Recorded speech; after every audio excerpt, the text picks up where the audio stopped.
Hi, I'm Angie Austin with Oil and Gas 360, and we are at EnerCom's 2016 Oil and Gas Conference, the 21st year of the conference, and we're joined by Mark Williams, and Mark is with Whiting Petroleum, and he is the Senior VP of Exploration and Development. Welcome, Mark. All right, so let's talk a little bit about Whiting. What are you learning in the Whiting lab about the flow of oil in the Williston Basin? Let's start there. Sure.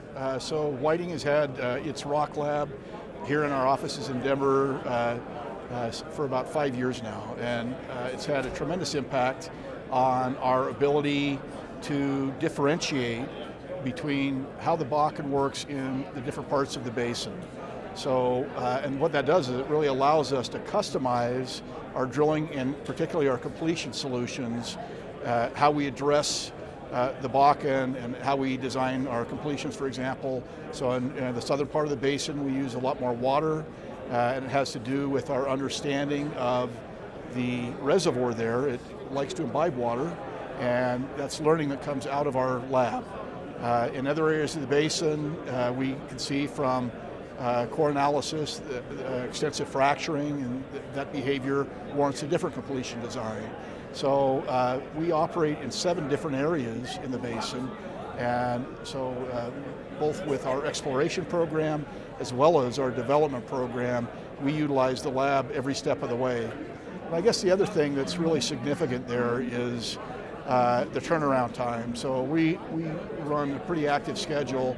The lab allows us to ask questions and answer those questions very, very rapidly versus a 3-month or 6-month turnaround time by sending it out to service companies. All right, let's talk more specifics about the lab. So what results from the core lab here in Denver have had an impact on Whiting's operations overall? Sure. You know, there are lots of areas where that occurs. One of the more recent ones was down in southeastern Dunn County. We have a lot of acreage that we acquired a couple of years ago in the Kodiak acquisition, and we were trying to address a lot of the acreage down there that had not yet been drilled.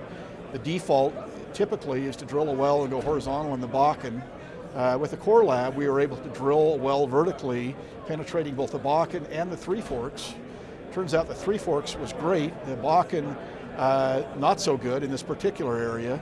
And I think if we had gone by our default interpretation, we'd have landed that well in the Bakken, and we probably would have passed up about a half a township worth of acreage and let that acreage go. Instead, what we found is Three Forks was great, and we put the well in Three Forks and ended up being a really good well for us. So that's just one example of many that we have. We integrated, as I said before, into both our exploration and development program. Excellent. All right, let's talk about what's coming next for the Williston. For instance, what are your latest thoughts about frac design, stages, lateral lengths, completion designs, and proppant? That's a great topic, and that's really what's driving performance in the basin right now. What we are trying to do, and this is based on analysis of a lot of completions that have been done. Whiting itself has 1,400 wells up in the basin. But if you go back and look, so we have a very robust database for all of those wells. If you go back and look at not just our wells, but other wells, what you see, there are really 2 main drivers to performance. And one is sand volume, that's a big driver. The other one is entry points. And so what we have, over the last year and a half, we've tuned our completions to address that. That seems to be universally true across the Bakken. So higher sand volumes. And prior to a year and a half ago, we were doing about 3.5 million pounds. We're now doing 7 to 8 million pounds as a standard, some of them up to 11 million or even more. And so we're continuing to ramp up the sand volumes. The other part is the use of diverters, and particular polylactic acid is a great diverter. And what it allows us to do is ensure that of that large sand volume, you distribute it very, very evenly along the wellbore. So if you've got 45 stages, the diverter can really help you make sure that you get a discrete amount into, if you take any one of those stages, into 1 or 2 or 3 different entry points within that stage. So it really allows you to double or even triple the number of entry points into the well, which really allows you to distribute that sand much more evenly. And in this tight rock, that's very important. Interesting. All right, let's talk about how do Whiting's red tail Niobrara assets compare to the Bakken as far as drilling and completions and behavior of the oil in the reservoir? Sure, that's a great question. And the Niobrara is a tremendous play. We're in the oil-rich part of the play, out on the east side of the basin. The fundamental difference there is that the Niobrara has more porosity, has almost twice as much porosity as the Bakken does, but the pore throats are very, very small.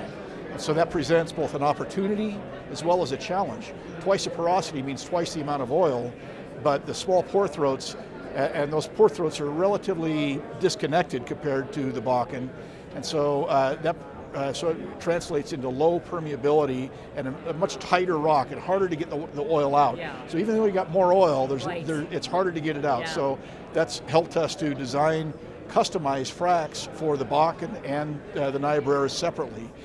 We originally tried to template our Niobrara fracs from what we knew about the Bakken, and once we saw the very, very small pores in the Niobrara, it instantly told us we need to increase the amount of sand volume, and we've been very successful with that. A different strategy. All right, let's talk Colorado. Colorado ballot initiatives 75 and 78 that I know you're familiar with.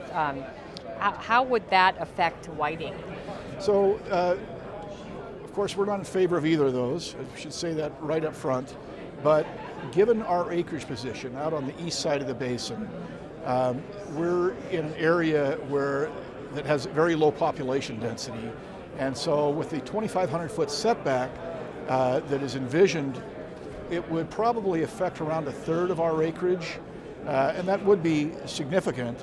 But we don't really think that in the end that is likely to happen. It's hard to speculate right now. We'll find out here in a week or so, but overall I'd say we're going to be impacted. If it were to pass in its present form, we'd be impacted quite a bit less.